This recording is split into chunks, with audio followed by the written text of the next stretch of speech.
전의 쇼츠에서 이어집니다. 그런데 사실 이런 현상 광고가 자주 있는 일인지는 좀 의문이 있어요. 다음에 위임은 일의 처리를 맡기는 계약이에요. 변호사를 선임하는 것도 위임 계약이지요. 임치는 물건을 맡아주는 계약이에요. 조합은 동업이라고 생각하시면 되고요. 종신정기금은 종신보험과 비슷하다고 생각하시면 돼요.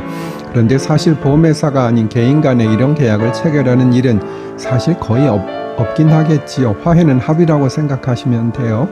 예를 들어 자동차 접촉사고가 났는데 적절히 10만원 정도 주고 받기로 합의한다면 화해 계약을 체결한 것이 돼요.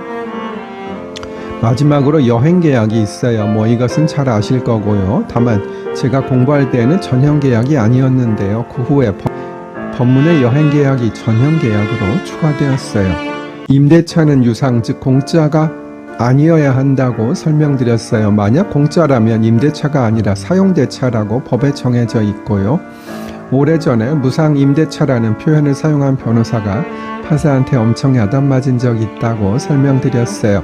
임대차의 객체는 동선과 부동산을 불문해요. 예컨대 노트북도 빌려서 사용하고 대가를 지급할 수 있겠지요.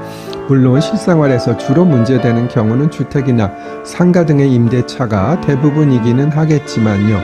지급을 오래전에는 지불이라고 했어요. 지금도 지불이라는 표현을 많이 씁니다만 지금은 법문에 따라 지급이라고 하시는 게 맞습니다.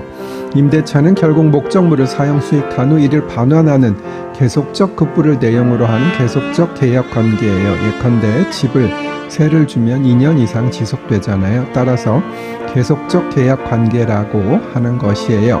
물건을 사용 수익한 후 이를 반환하는 법률 관계로는 채권 관계인 임대차 외에 물권 관계인 전세권도 있어요. 물권인 전세권과 달리 1. 임차권은 임대인에 대한 권리인 채권일 뿐이에요. 이 임차권은 배타성이 없어요. 따라서 임차물에 대한 매매 교환 증여가 있게 되면 임대차는 효력을 상실해요. 즉 매매는 임대차를 깨뜨린다고 해요. 그러나 실제로는 주택임대차나 상가임대차의 경우에 매매가 있더라도 임대인의 지위가 승계되도록 특별법에서 규정하고 있어요. 이 부분 조금 설명드릴게요. 소유자가 집을 세입자에게 임대했어요. 그런데 임대차 기간 중에 집을 팔았다면 매매가 임대차를 깨뜨린다는 원칙에 의하면 세입자는 새 집주인에게 임대차를 주장할 수 없어요. 그래서 주택임대차나 상가임대차에서는 새 소유자가 임대인의 지위를 승계한다는 특별 규정을 두고 있어요. 전의 쇼츠에서 이어집니다. 만약 세입자가 있는 상황에서 소유자가 집을 팔았는데 세입자가 새 소유자에게 임대차를 주장할 수 없다면 집이 팔리면 세입자가 집에서 나가야 하고 굉장히 불안한 지위가 되잖아요. 그래서 특별법에서 새 소유자가 임대인의 지위를 승계하도록 하여 임차인을 보호하고 있는 것이에요. 셋째로 임대차는 양도성이 제한되어 임대인의 동의가 없으면 임차권을 양도하거나 전대하지 못해요. 집주인이 세입자에게 집을 빌려줬는데 세입자가 다른 사람에게 임차권을 양도하거나 다시 전대할 수가 없다는 것이에요. 세를 얻은 것을 다시 세 주는 것을 전대라고 해요. 우리가 집 빌려줄 때 많이 따지잖아요. 예를 들어 좀 집을 곱게 사용할 것으로 보이는 사람, 세를 받는다면 세를 잘 줄 것으로 보이는 사람 등등. 다음 쇼츠로 오세요. 전의 쇼츠에서 이어집니다. 그런데 그런 얌전해 보이고 마음에 드는 사람을 선택해서 집을 세 주었는데 그 집에 세 사는 사람이 다른 사람에게 임차권의 양도 또는 전대한다면 집주인 입장에서는 당황스럽겠지요.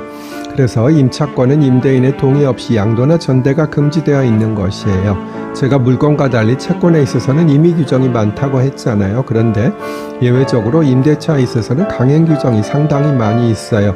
이는 결국은 집주인보다 경제적 약자인 임차인, 즉 세입자를 보호하기 위한 것이지요. 그렇지만 사실은 그때그때의 상황에 따라 약자, 강자가 달라지긴 합니다. 부동산 화랑기에는 집주인이 강자지만 극심한 불황기에는 임차인이 강자가 되기도 하지요.